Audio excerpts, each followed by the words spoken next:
Dave Lineker. You guys probably might know him. He started a little company in 1970. And I asked him, I says, Dave, what was it like getting started? He goes, man, it was brutal.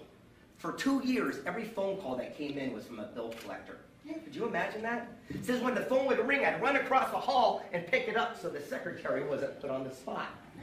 The 3rd year, they threw me in jail. They called me a liar and a cheat and a fraud. I said, what'd you do? He says, I took my attitude from trying to prove everyone wrong, something more admirable, prove myself right. I knew I wasn't what they said. He says, I called every bill collector and says, look, I'm going to be honest. I don't have $50,000, but I got $50 and I promise I'll send it today. And I'll also give you a promise I won't quit. Don't give up on me. He says, I called every bill collector every month till the 4th year someone bought the first business. And that's what we know today as Remax Real Estate. Yes. And he says, I'm nothing. I'm just a guy. He goes, but how many people's lives were changed because I wouldn't quit? And how do we know that the person who's got the cure to cancer, of all things, isn't about to go get a real job, because Visa's calling it right now?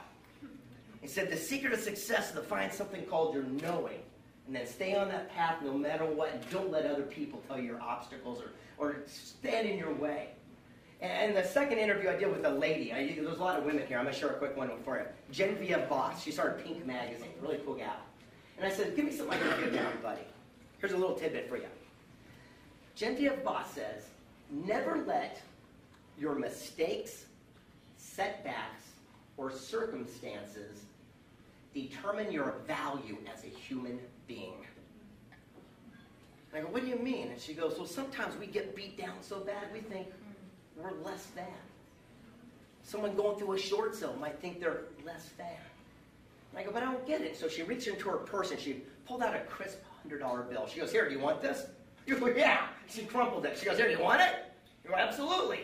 She drops it on the ground, steps on it. She goes, here, do you still want this? I go, yes. She says, why? I go, well, it's $100.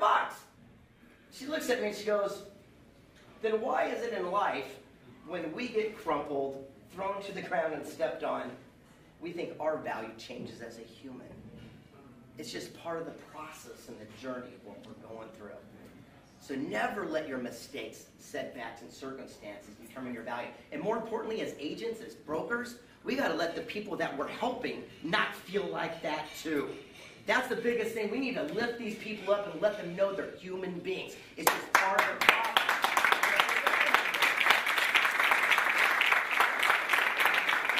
From there, I met a really neat guy. You guys, it's science, but I always read Discovery magazines, and there's a guy who invented something called string theory.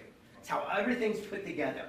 And the guy who invented it, his name is John Schwartz. So I went up to Caltech and sat down with this guy. And they said that the smallest molecular structure was an atom until they cut it in half and made fission. And they said something smaller is called a quark. The whole quarks together is these little strings no one can see, but they're like cheesecloth, they're building blocks, and they resonate like a guitar string. So when I'm done, and we're all giving me a standing ovation, we feel that energy. It's because it's all interwoven. But for 10 years, everyone said he was crazy. A decade goes by. Everyone says he's out of his mind, that he's a nut job. He was shunned in his own family, his business, his peers, co-workers. And then finally, a decade later, Dr. Michael Green proves his theory to be true. And now John Schwartz is the new Einstein and the godfather of what we know today as string theory. I went to John and said, John, I got to know. Why would you not quit? Why would you not give up for 10 years when everyone said you were a nut job? Why would you throw in the towel? I knew I was right. He says, but how many times do we let outside influence dictate what we should and should not do? He says, when you go out and meet with people, I want you to share one message. So this comes from John, not from me. He says, the secret of success is one simple act. Stop listening to people's opinions and only seek counsel. And I go, what's the difference? He goes, opinions based on ignorance or lack of knowledge. Usually people that haven't done it before. So if I go up to someone and say, hey, I'm going to write a book, they might say, you can't do that. Why not? I don't know. You just can't. That's their opinion. I'm going to short sell a house. You can't do that. Why not? I don't know. You just can't. Well, if I go over here to, I don't know, Mark Victor Hansen, who wrote a book and sold 100 million copies, and say, Mark, I'm going to write a book. Or if I go up to these fine gentlemen and say, I'm going to do a short sale. what are they going to give me? Counsel, based on wisdom, experience, knowledge. So the secret of success, John Schwartz said, is ignore people's opinions and only surround yourself with people that will give you the guidance and counsel to take you throughout life. Pretty powerful, isn't it? Yes. How many times do we hear outside people telling us all this stuff in the media and the garbage and the crap coming in? The realities are you know the truth. And what I love about short sale pros myself, the reason why I'm friends, alliances, and come do these things, is because of integrity. If you have to wonder if something's right or wrong, chances are it's wrong. And I remember when a memo came in, and I remember when Sam and Mike pulled me aside and says, look, it says we can't flip here on this new thing. So rather than sit there and fold up shop or try to circumvent the system, they went and sought counsel and sat these people down and said, well, you explain what this really means because we want to be compliant. And by doing so, we're growing to the industry that they are. So give these two guys a round of applause.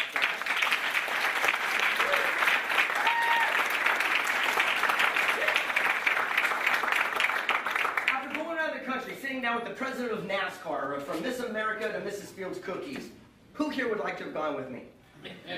I invited more than this amount of people, and only 3 ever showed up. Isn't that wild? There you go. Oh, you know what? I'm going to give you a private event. Every year I do one private event, and I got one coming up in November. They went last time. It's amazing. So for the 10th and 11th of November, I'm going to bring in a bunch of these people that I actually met and interviewed along my journey.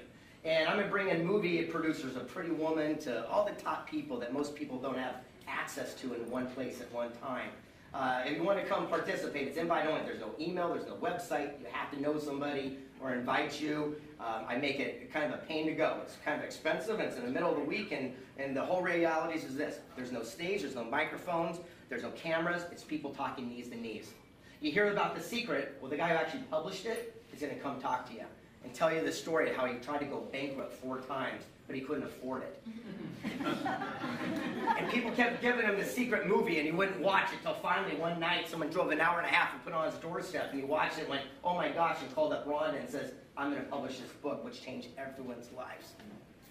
You can hear John Asseroff from The Secret says, yeah, I got a vision board of this multi-million-dollar house in Rancho Santa Fe that Maxine Geller sold him. He says, but you know what? No one talks about the $4 million I had to come up with to buy the darn thing. Here's the way life really works. And you come participate, see my fiance Alan right there. Raise your hand, Alan. Very, very nice. You can see her by the expensive engagement ring that we just got. So here's the last story I'm going to share, and we're going to close, is this. My favorite interview is the most unlikely one. It came from a boxer named Evander Holyfield. Remember him? He won more heavyweight championships than anyone else in history.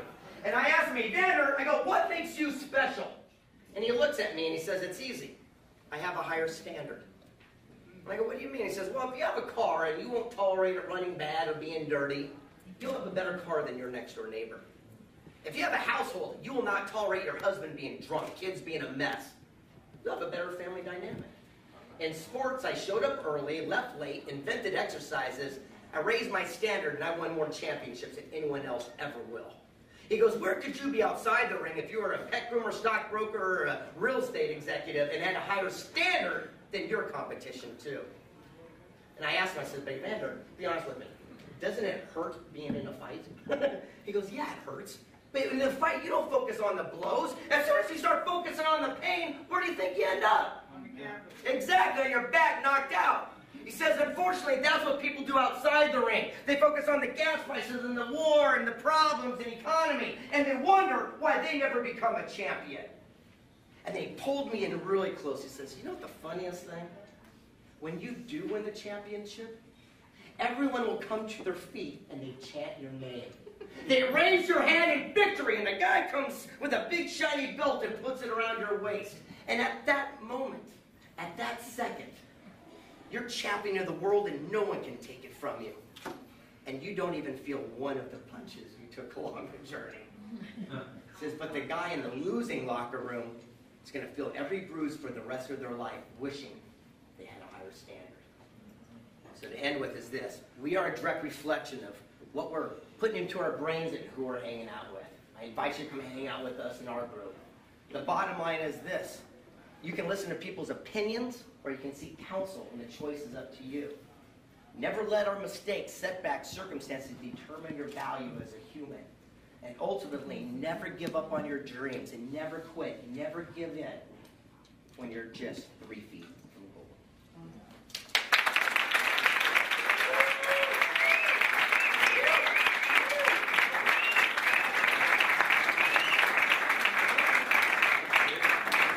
Very nice, Craig. Thank you very much.